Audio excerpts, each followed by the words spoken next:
Hi, Fiona Evair. It's great to catch up with you. So for me, it's 7:20 in the evening. For you guys, it's what time? 1:20 in the afternoon. 1:20. So you're 6 hours behind. So you're early afternoon. I'm mid-evening. Well, thanks for giving up your afternoon, not evening, afternoon for chatting. It's great to be able to hear your news and to catch up with you. So we're just going to spend a bit of time interviewing you, asking you some questions and hearing from you. So there'll be lots of you talking and little of me. So why don't we start with that? Why don't you share who you are each, maybe a brief bit of your background, how you are. It's important to know that at the moment with COVID going on. So share that with us. Who you are, how you are, and your background. Yeah. Okay, I'll go first. So my name's Fiona Cordova. I'm a Christian. I was born in Worcester in the UK. So I've lived in Worcester most of my life. I'm the youngest of 4 children. Most of you may know my brother, Ryan Mulliet, who's the pastor of Walden Community Church in Worcester. And I'm married to Evair. So that's a little bit about me to start with, who I am. Yeah, and you?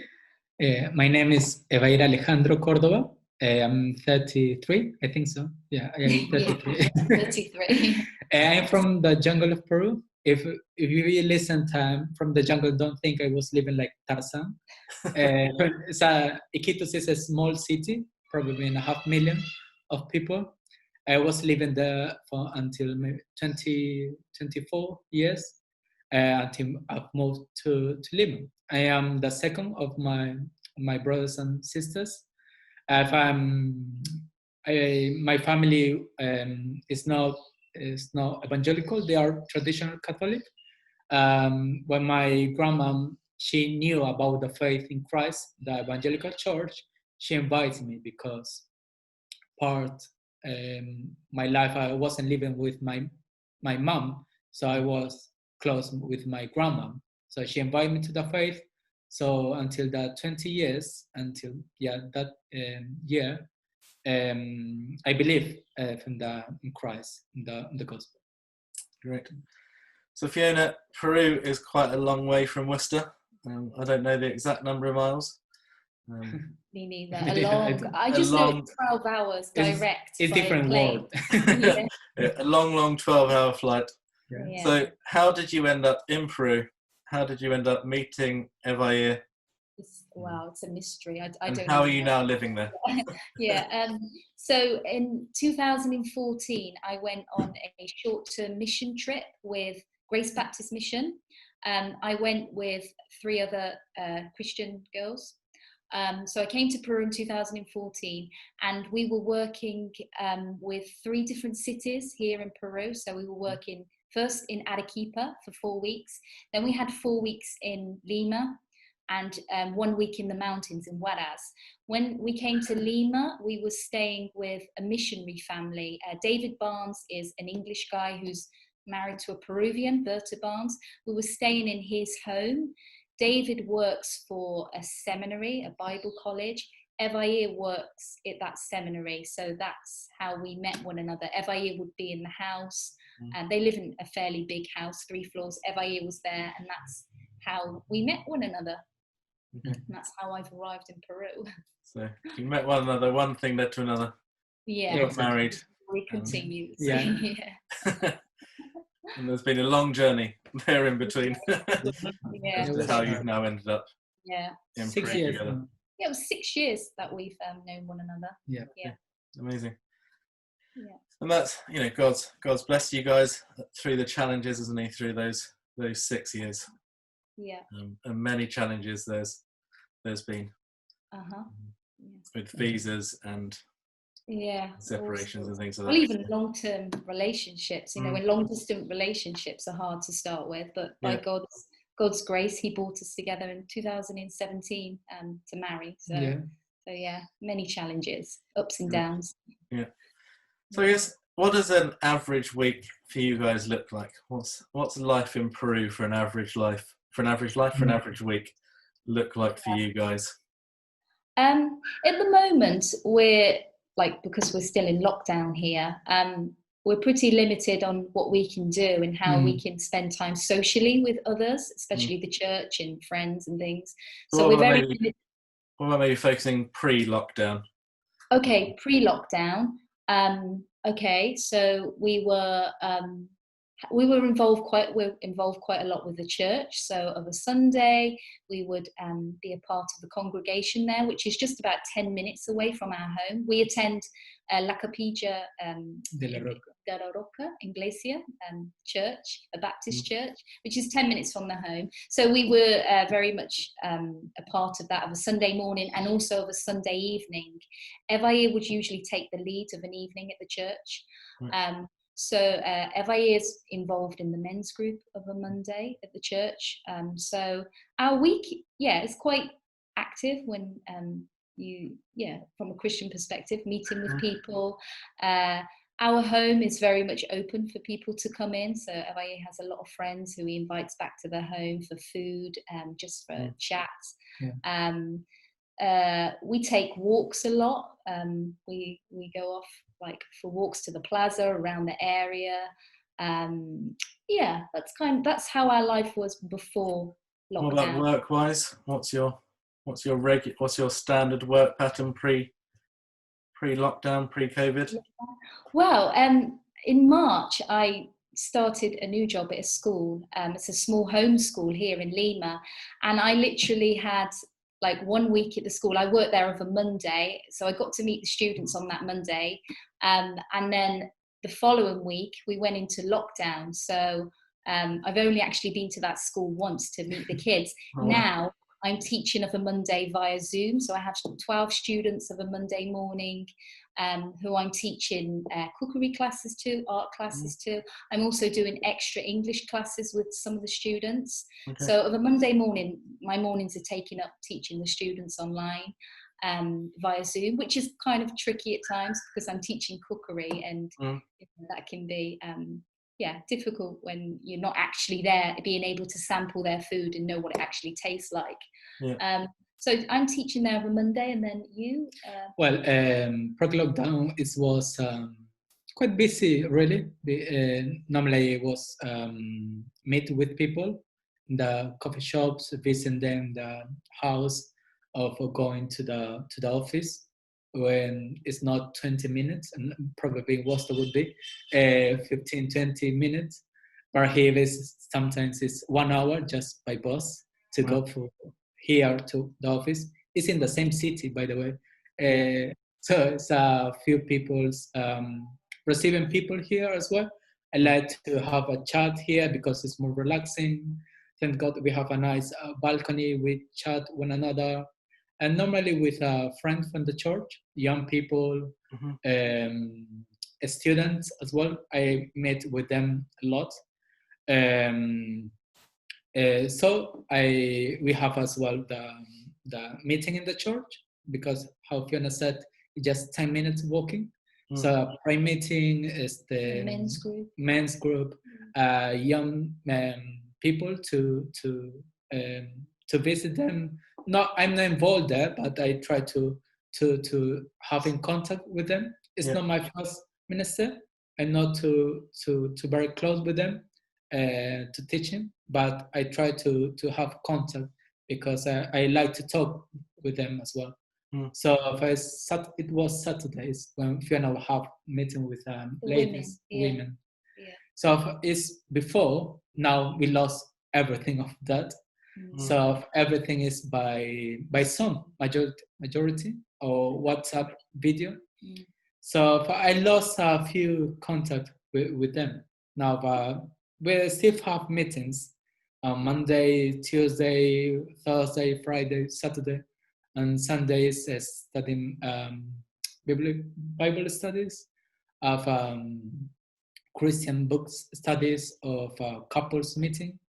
So it still is busy, but it's not the same because it's just you meet with people just for a small, short time, just for a specific topic to chat.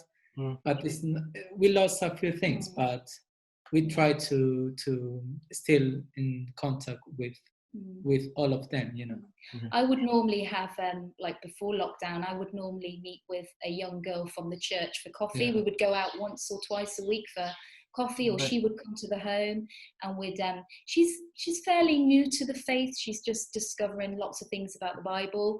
So I would normally meet with her. But obviously now we can't do that. She only lives like a couple of blocks away. So now I've started to we're starting to study a book together on Zoom, just me and her. We're studying a book by John MacArthur at the moment. So yeah, like Evair said, everything's done on Zoom. You meet people on Zoom, and it's not the same, but what can we do? That's all we have. So we have that fellowship. Of a Tuesday, I'm also still in contact with my home group back in the UK, in Manor Park. So every Tuesday after I've eaten my lunch, I plug into the home group there. And that's just like a lifeline for me in my faith at the moment, because although we have contact, like I have contact with the people from the church here in Peru, I don't really sit in for the meetings. It's all in Spanish, and my Spanish is not great.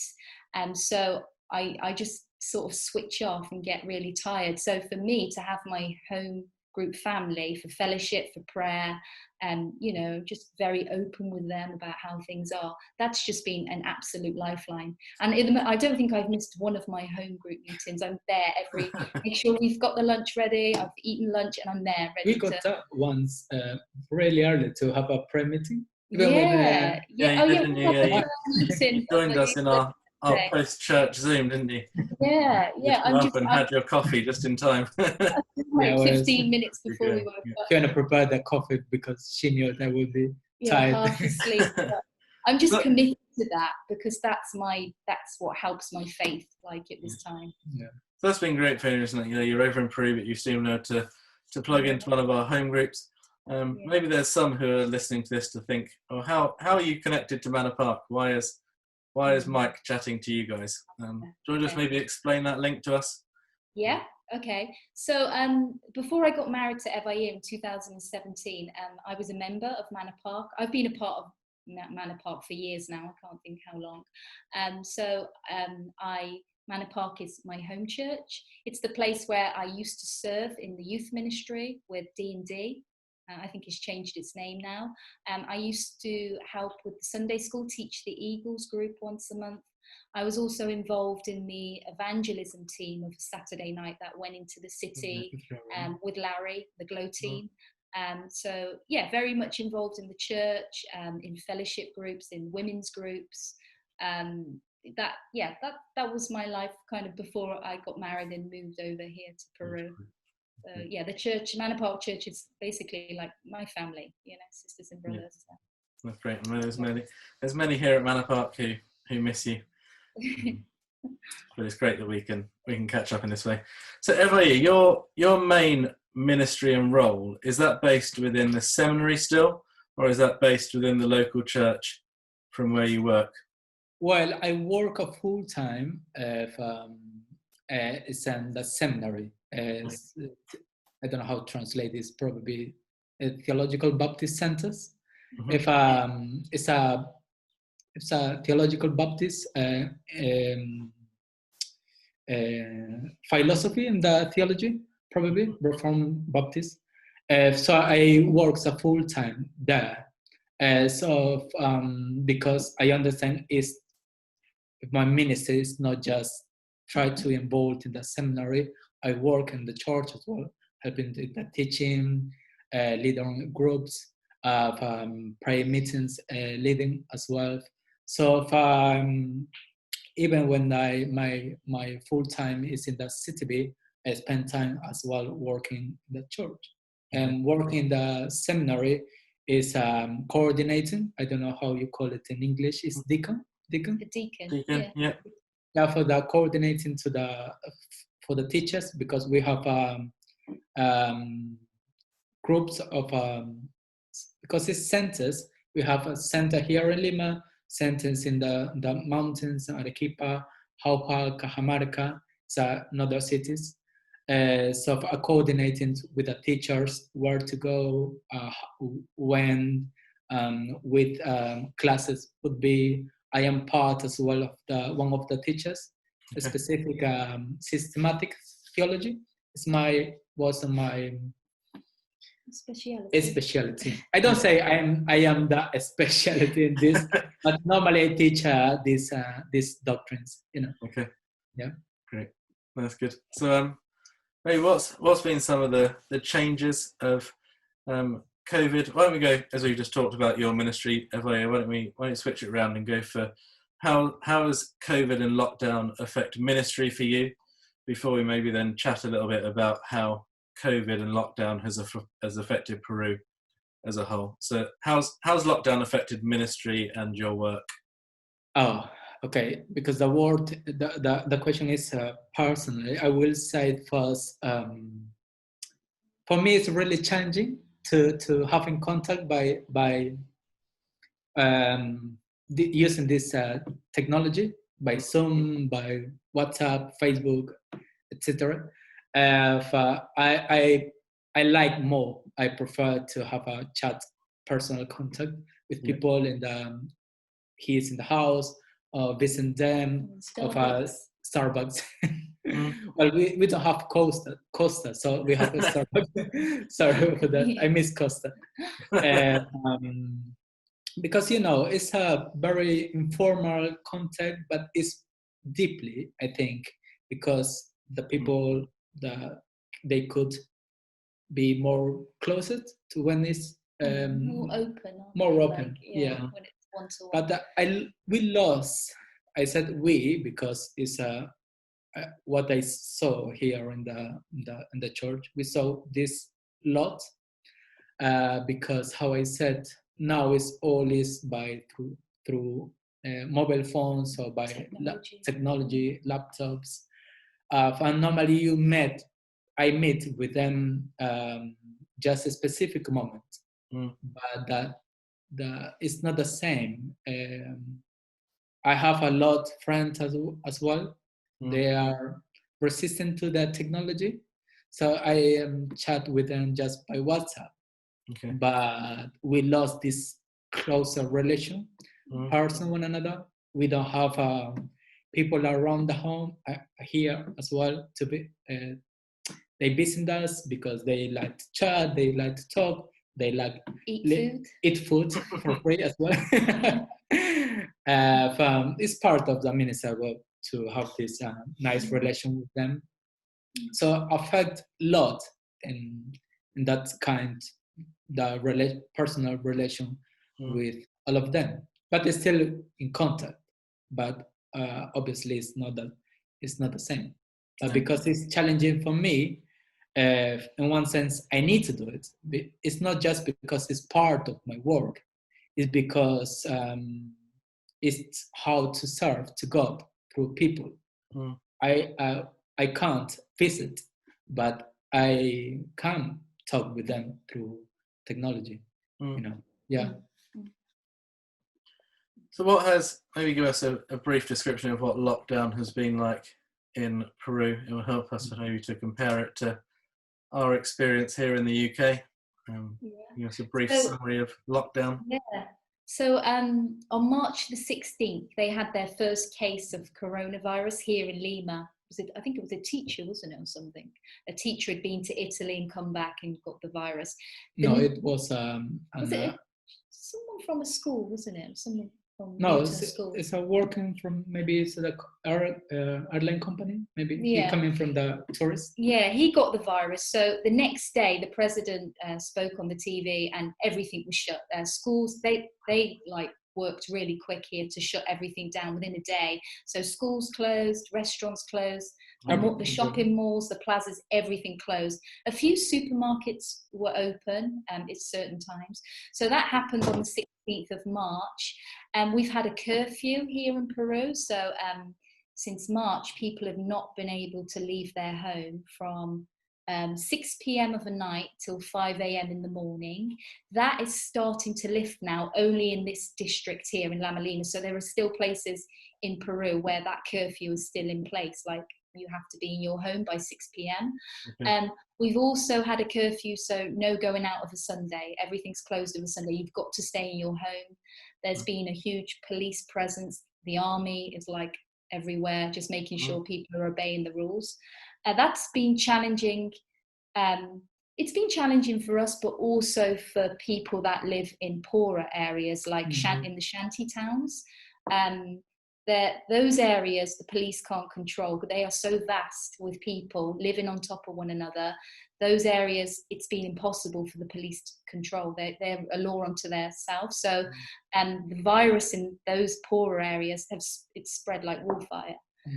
People are really suffering there.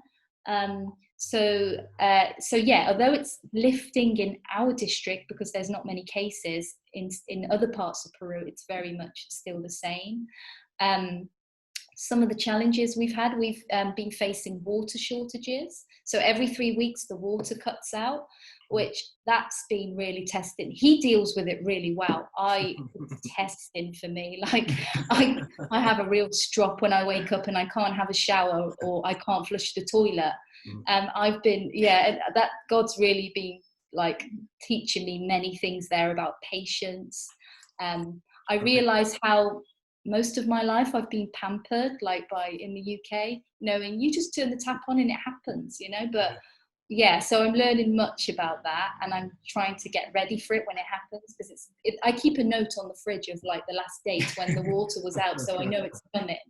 You need to prepare. So he's really relaxed about it. He's fine, like it's normal. That's what happens here in Peru. But yeah, we've been facing that a lot lately, because I think people are living in their homes. They're not going out to work, and kids are in their homes. So obviously there's a lot of people using the water. So there's a water shortage there. That's been a challenge. But do you want to say a little bit more about how it's been in Peru, how COVID has affected Peru? Thank God we have a lot of people, really very example in the police and the doctors, nurseries, and the shops, really example to serve, even when they are not Christians. They're serving to others, but still we have a really high in the level highs corruptions, that not just in the politics people, politicians, even the police. I don't enjoy it too much, but I watch a lot news, international, especially in Peru, of corruption, the police department. We know by the news how they taken advantage of all of this, because the government gave a lot of money for the police, for the doctors, for the medical staff. And we saw how they try to have a bunch of all of this, take advantage of taking that money, increase the price, but the real price is really low. They increase the price, but they take money for themselves. They take money for themselves, for few people, and it's one of the reasons that help don't go to the real people who need for food, for water. They are suffering a lot. I have a lot of friends, family, brothers and sisters. They don't have too much. As we are part of the church, we try to send help in different cities here in Peru. The 70% of the population here is they work informal. Mm-hmm. So it's a lot, really, if you consider of this. The 70% they work for day. What do you mean? If they don't sell anything, probably they don't have food for the next day, and they have 3 months in the last quarantine. They don't have too much, really. Mm-hmm. So the church will help in this. We lost friends because they died by COVID. A lot of friends in Iquitos, brothers and sisters, pastors, they died as well because the hospital, they don't have. They're overloaded. They can't take in any more people. Yeah. And you have to they were advising people in Iquitos and in other poorer areas, you need to go and get your own oxygen. Basically, the hospitals can't take care of any more COVID patients, so you need to go and get your own oxygen, which there's been a lot of corruption, people trying to rob, like places where they know that you can get the oxygen from for your family, you know, a victim of the virus. So there's been a lot of corruption, which I guess you would do, wouldn't you? If you're desperate, you don't have the money to buy these oxygen tanks, you will go on the rob, like to see if you can find it another way. So that's, we've heard horror stories there of people just desperately trying to find some oxygen for their family member to survive, you know, to breathe. Every day really is battle for them, because because the company have tried to take advantage of all of this. Well, once it was like 1,000 just for how you call oxygen balloon. Oxygen balloon for 8 hours. That is really crazy, you know. Yeah. But some people have a really good insurance. They got a private clinic, but even then they need to pay per day. Every day that you're in there, you pay. Yeah. They have the debt is really increased. Thanks God we are spending a long time here at home. They don't need to go out. God is protecting us even when I need to go to the shop to buy the food. So you guys have stayed well and healthy through this so far. Yeah, thank God. Health-wise, we've stayed well. We try to obey what the government said. Make sure we don't have contact with people. When you go out, you have to. It's compulsory. You wear the mask. You're not allowed out the house without it. So we tried to obey what the government said, and we've not had any symptoms, thankfully. So here in the UK, sort of all the way through, we've been allowed to take sort of one form of exercise a day. Are you guys allowed to do that during the week? We are now, to start with, it was a no. To start with, it was only one person per household to go out and do the shop, which was frustrating because that was like my day out, you know, and to do the shopping together. So they are encouraging to do exercise. We have a lot of people in this area live in apartments like us, so we see people on their bicycles on the roof just cycling around the roof, or we see people doing exercise classes on the roof. There's not a lot of people around here that have gardens. You're in apartments, these micro apartments. So the last month or so we have been taking a walk to the park. Still very you're not allowed to like hold hands, even though we're from the same house. We have to still keep a little distance from one another. You could get stopped for that if you're together, like too close. So we try to take a walk to the park, or just a walk down around the area.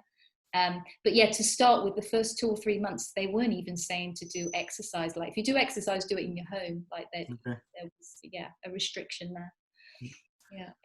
So Eva, you teach systematic theology in the seminary as your normal day-to-day work. Has that carried on via Zoom, or has the seminary had to close?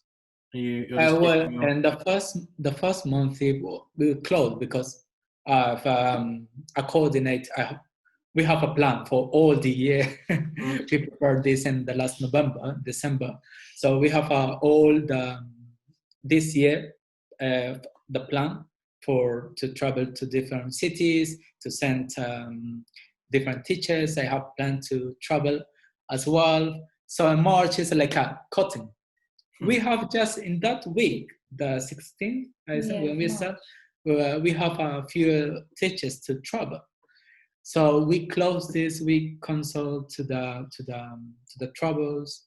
For 1 month, we didn't know what to do. What is the next? It's like the question for everyone, for the church, even for the church. So from the next month, the second month, so we pushed the internet classes. So we all invest all our work and the money to have more improve the internet class.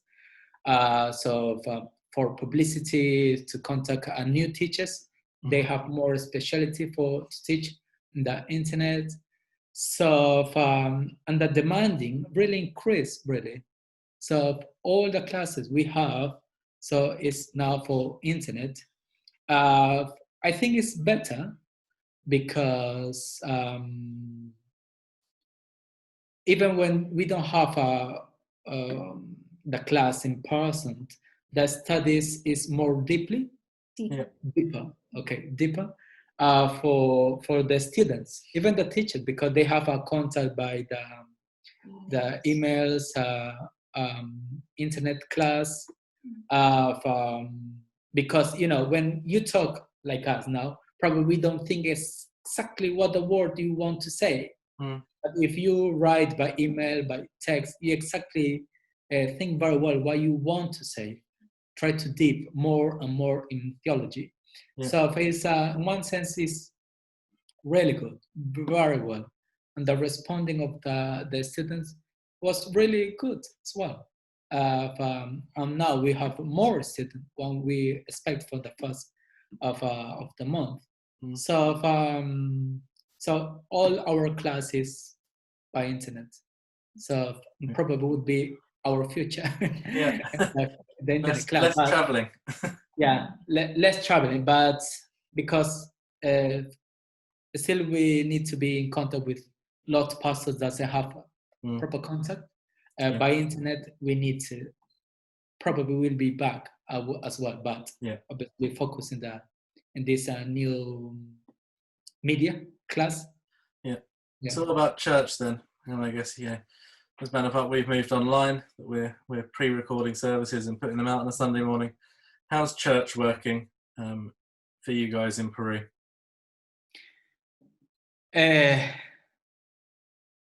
How it works? They pre-record of a Saturday. Yeah, we have a sorry for that. But I take an idea for the Manor Park because normally we have own lift the service on Sundays, but I encourage to have a pre-recording, like you have pre-recording, because I watch what you do, and this very nice, very well. We are not exactly the same. We need to work more on this. So I encourage to the pastors and to other people to have a pre-recording. So we have this on Sundays. This is the only time when we have a recording for otherwise everything's live. Everything is live on Sunday night or Fridays or Thursday or Saturdays, but we miss a lot to have a nice how you call it, handshake or a greeting. Yeah, here in Peru, we're just wondering how that will be. Here in Peru, the church, it's very Latino, so the way you greet one another is with a kiss, a holy kiss. So every Sunday morning, when we're normally at the church at 11 o'clock, the music starts to play, and you have to go around everyone in the church kissing, on the cheek. So we're wondering how that. With men. Oh, men, not men with men, but women. We are not men. Argentinians. Men will shake hands, but women with men will kiss, and women with women will kiss on the cheek as well. So we're kind of wondering how that will affect the church after, even when after service, we start to meet up. Even after service on Sundays, we meet with a few couples for maybe have lunch together, invited home to have a nice chat. But now it's different. When the service finish, click and it's gone. It's what happened here? It's strange, isn't it? Really cold, but it's still enjoying because we could talk with others and we're still in contact with the church. Yeah. As a church, have you had to start any extra ministries to support any of those sort of shantytowns or bits like that, or has that not really happened so far? We have we destinate part of the money we have received to support many people. The majority they are mature people, senior people. Yeah. They don't have a proper job. If they don't have the government, they don't have. So we are supporting them because we have a lot of people. They are working by day, that because it's the only way how they could work. So because they lost this, the church is supporting and them, helping people in the mountains, in the jungle. Pastors, they don't have the money, probably they don't have medical insurance, so we are sending some money for them, still supporting a few missionaries here in Cusco. You have in one Cusco as well, one in Ecuador, is in another country. One in Mexico. Yeah, one is in Mexico. So yeah, we are destined to have these people as well, who is our brothers and sisters. There are lots of help, even when they are not Christian, but we try to destinate all help to that, especially for our brothers and sisters. Okay. It's been great to hear all that from you guys, but I don't know, do you have any specific prayer points? I guess either for you personally, or the work of the seminary, or the ministry of the church. How can we here in Worcester, and any who watch this, be praying for you guys? Well, when we got married, our big challenge, it was the Fiona lead with depression here in Peru. It's not because Peru is not nice or not beautiful. It's beautiful. It's because she moved all his life, moved to Peru, miles from England. She missed home. His family, the home church, friends, brothers and sisters, work to have this free to take the car and go by herself to the shop or to visit friends. She lost everything of this. She had depression before, but increased because she lost all of this. So when we get married, it was one of the challenges. It was triggered again. Yeah. If it affect this to her, it will affect me, because it's not just something. It's emotionally, spiritually, physically. So if I need to dedicate to myself entirely to help.